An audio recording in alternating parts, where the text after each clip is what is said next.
Hi guys, today I'm going to introduce you to the world of Dungeons & Dragons. Dungeons & Dragons 5e is a tabletop role-playing game. And what does role-playing game exactly mean? Okay, so first, let's look at this little photo here. This is what a typical D&D game should look like. There's the DM sitting behind the DM screen, which conceals most of the notes that the DM is taking, and the DM stands for Dungeon Master. He basically controls the game, he's, like I said, the master, and he constructs the story as well as playing all of the monsters, the villains, of course, all the NPCs. NPC is non-player character. All the other players, though, they only control one character, but that's fine. Everyone is still happy. So they could be someone like a soldier, or it could be a fighter, anything like that. And the most basic classes are cleric, fighter, wizard, and, of course, rogue. For others, though, like for races, there's a bunch, though. A lot of homebrews as well. So in this game, it's basically storytelling, but using dice to determine the results. You can't say, like, in this moment, I want to climb that mountain, and the DM will allow you to do it, most likely, and that's the most likely scenario, and you have to roll a die to determine if you can climb to the top of Mount Everest or something, some mountain which are very hard to climb. You would have to make a roll with your fellow D20. Okay, so in Dungeons & Dragons, there are 6 kind of dice, and singular die. Okay, so dice, singular die. Okay, so that's the 20-sided die, and then there's a bunch as well. There's the 12, 10, and 6. Of course, there is a 4 as well, and that kind of looks like a pyramid, which is pretty cool. One of my favorite dice.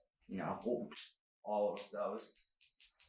But the most used is the D20, and you use D20 to determine results of combat, and you use that to determine a lot of other things as well. You can see here that sometimes people use miniatures on maps as well, so you don't really need that for your first game of D&D. That is to have visualized the whole thing. If you're not really familiar to D&D, you might want to play that, since most people think D&D is some game like Monopoly, but it isn't. Monopoly only uses 1 dice, and that is a D6.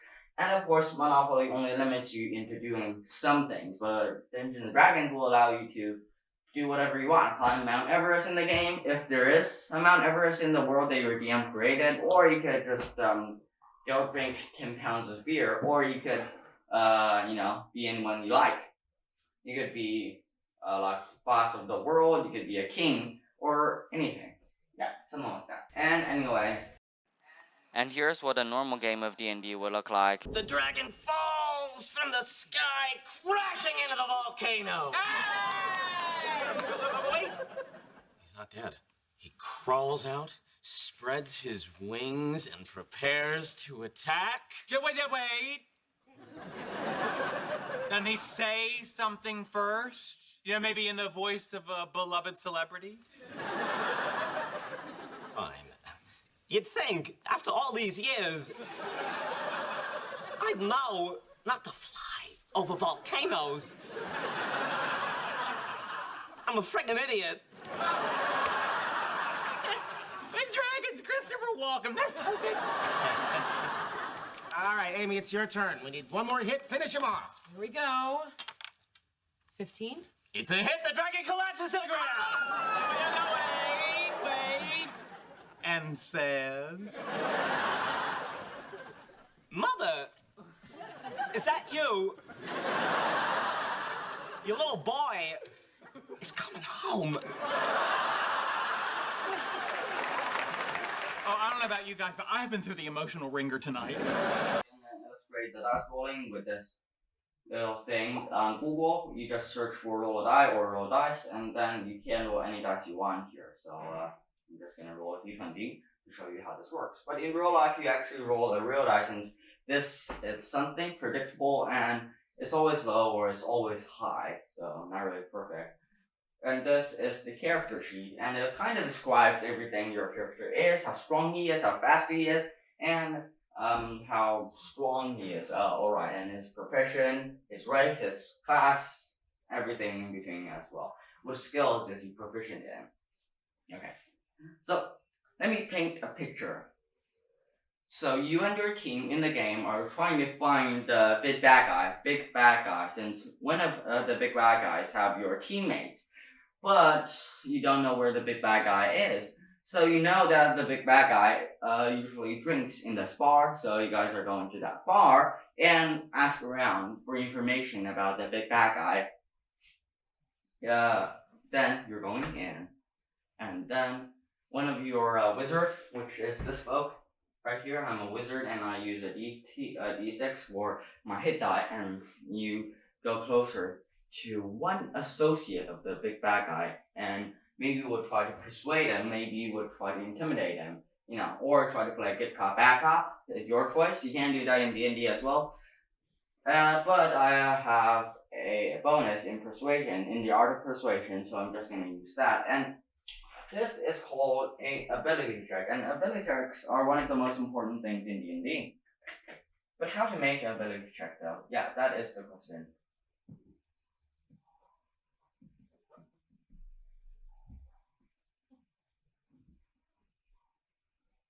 Okay, so making ability checks is actually quite easy. You just use your, sorry, I'm just going to clean that for a moment.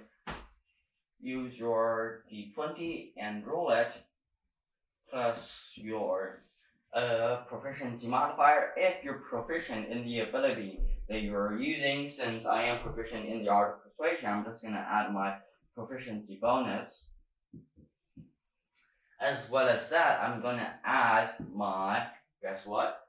Yes, my ability modifier, and in this case it's charisma. Since, persuading someone, it kind of counts as a charisma check. Ability modifier.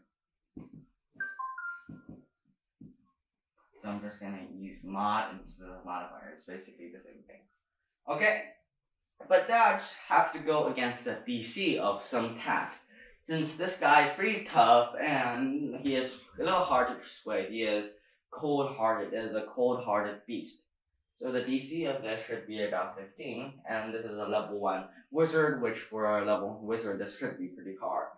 Okay, so I'm just going to roll a die and add 3, since that is my charisma modifier and proficiency modifier together. It's a 3, so I'll add all of those numbers together to go against the DC of this thing, which is 15. Okay, 18 plus 3, you guessed it, it's 21, and that is, well, a lot higher than 15. If the DC of, the roll that you got is higher than 15, or at least equal to 15, that means that you passed it.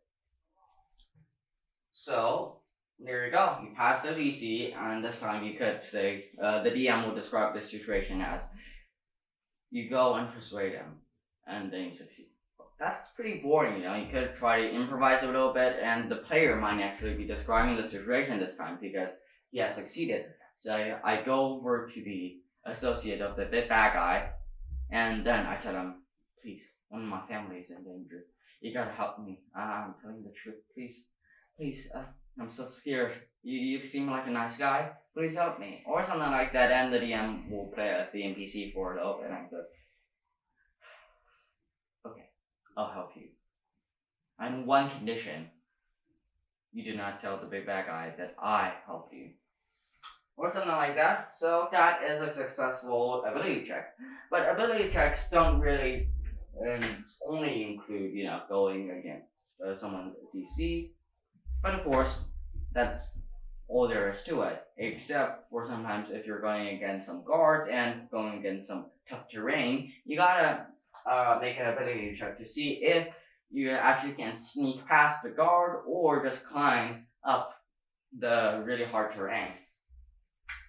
So let's just say that you're going to the base of the big bad guy, but there are some highly trained guards around the castle that where the big bad guy lives, and you gotta sneak past a guard, who is guarding the big bad guy. So you gotta go past him. But how do you do that exactly? So because that this should be a really hard task, since the guard is highly trained and one of the most closest guards to the big bad guy. So the DC of this should be about 20, something like that. And I'm just gonna make a roll using my d20 and add. Okay, I have proficiency in the art of sneaking past people, and I would add my proficiency modifier and my dexterity modifier, so that's a +5. So let's just see if we can make a lucky roll or not. I already have one lucky roll, so I don't expect me to get another, but I sure do hope that I get one, but there we go, it's a 5. So that means if I have 5, that's 10. 10, that's like half of 20, so that means the DM will describe the situation. You try to sneak past a guard, but you snap a twig under your feet, your smelly feet, and then the guard notices you and tries to kill you. The end of story. So that is how you make an ability check, but you know, other than making an ability check, you have to do some other things in D&D as well, especially combat. You go into combat a lot. You have to fight villains, monsters, and the normal folk as well if you are a bad guy or something like that. Okay, so see here, this is your alignment. And this alignment could be neutral good, chaotic evil, anything like that. And if you're chaotic evil or something, that means you're a bad guy. You can play a bad guy in this game as well, but most people don't choose to. So that is how you make an ability check. But now we're going to go into combat, and we're going to study how to make an attack roll.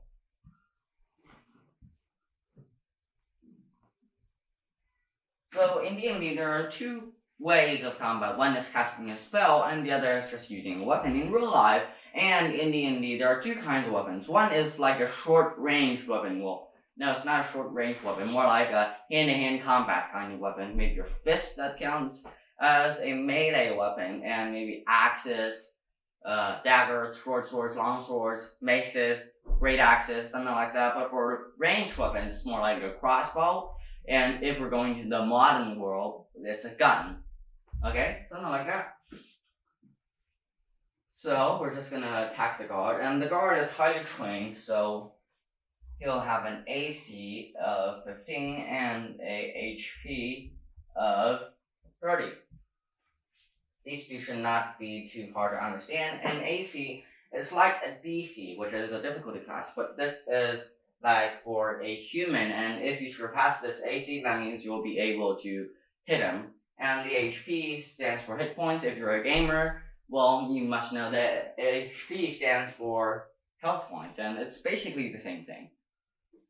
Well, anyway, this is how much life he has and how much force or damage he will be able to withstand until he, well, is injured badly or dead. Okay, so down to how to make an attack roll. So D20, add your proficiency bonus if you're proficient with the weapon.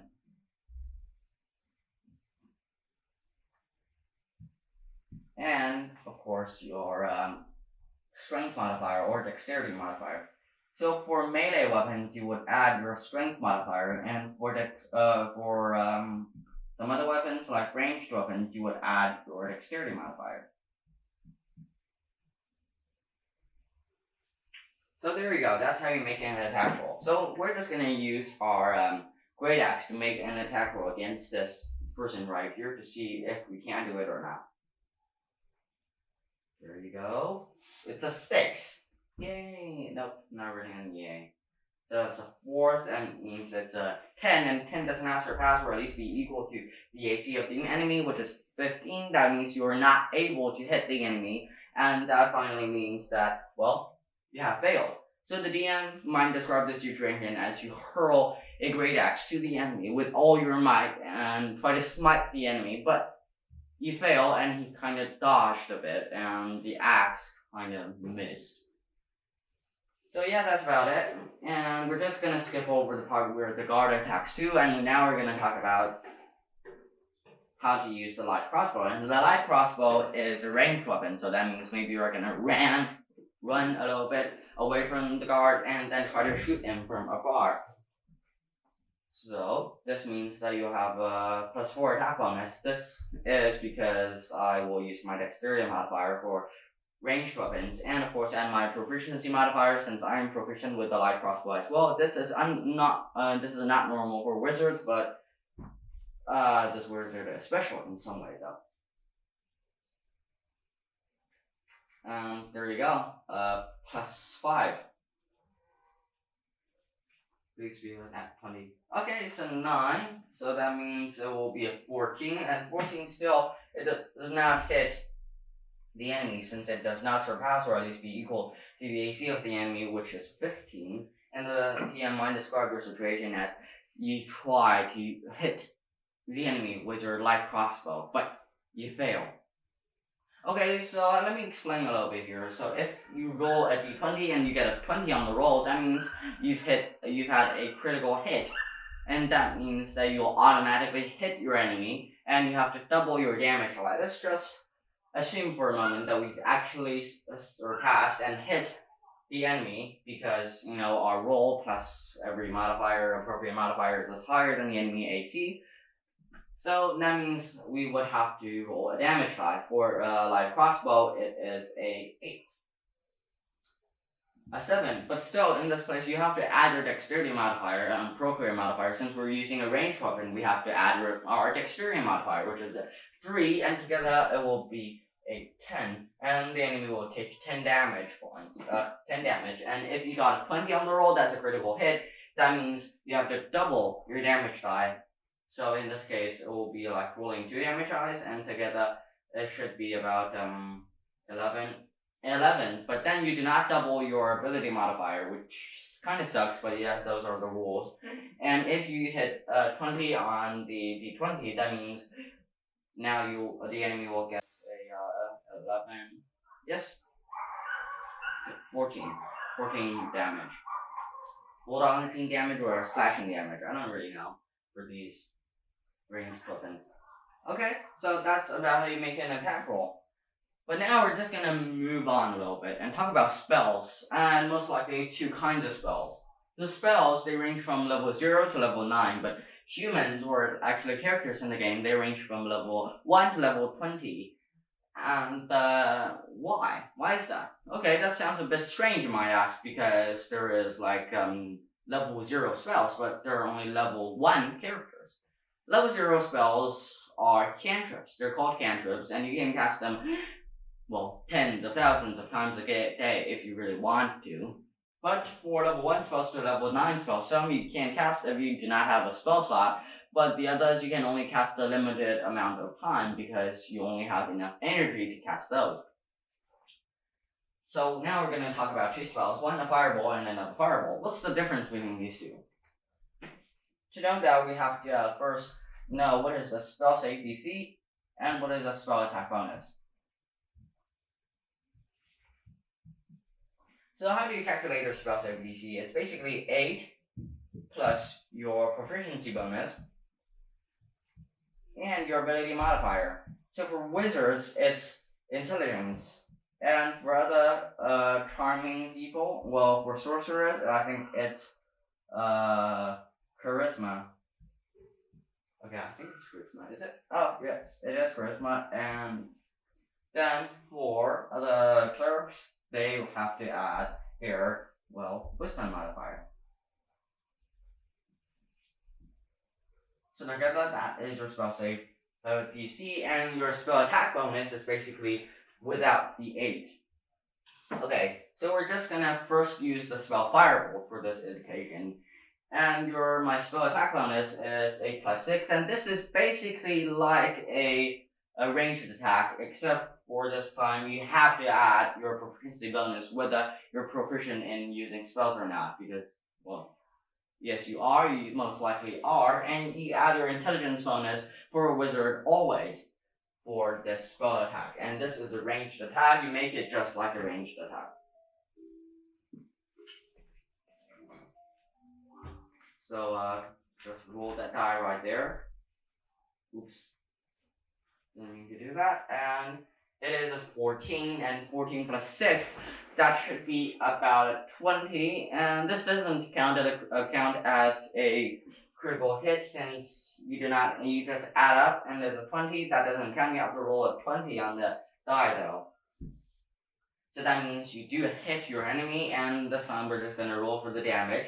And for Fireball, it uses a d10, And this d10, there you go, it's a 7. But if you, but you do not add any of your appropriate modifiers, except for when you roll a nat 20, and then you might have to add another d10 to the hit point damage rolls. But you never add any ability modifiers, except for when a racial trait or something specifically asks you to. So there you go, it's a 7, and now the person gets 7 hit points of damage. That means that he is left with, you know what, 23. Oops, working up. 23 hit points of damage. So yay for that.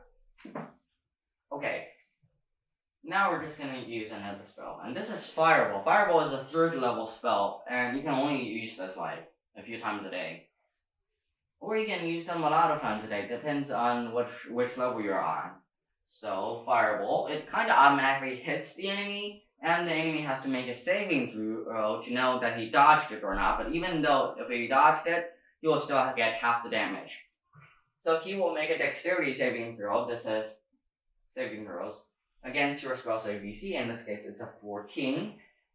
And let's just say that the dexterity modifier of our enemy is a +2, and our proficiency modifier is a +2 as well, and he is proficient in the art of making saving throws of dexterity. So that means that he will be able to add a +4 on his roll. Let's see if he can dodge it. Then it's 19. Wow, that's a really high number. And so adding that with, of course, the 4, that means you'll get a 23. And if you get a 23, that kind of exceeds the spell save DC of the wizard, which is a 14. That means you will only receive half the damage. And in this case, the damage is, okay, so 4d6. So together it's an 11, and subtract that from the current HP of our man here, that will leave him with a total of 12 hit points. Yeah, but this doesn't really work this way, you know? So let's talk about how and when players die. So when players die, will basically mean their hit points has dropped to 0 or minus something. Let's just say in this case, for our class's sake, that the HP maximum of this guy is a 30, and if he gets so much damage that he will get minus 30 hit points or more, this will mean that you'll be automatically dead. But if he only gets like minus 29 hit points of damage, this will mean that he will be unconscious and has to make a death save. So what are death saves though? You can see here that this is a death save, and you basically roll a bunch of d20s. You don't add any appropriate modifiers in this case. And if it's a 10 or higher, it's a success. If it's a 9 or lower, it's a failure. If it's a 20, d20, if it's 20 on your roll of a d20, this will mean that he will be automatically revived with 1 hit point. And if it's a failure, this will mean, okay, if it's a 1, it will mean that will count as 2 failures. So let's roll a die and see what will happen.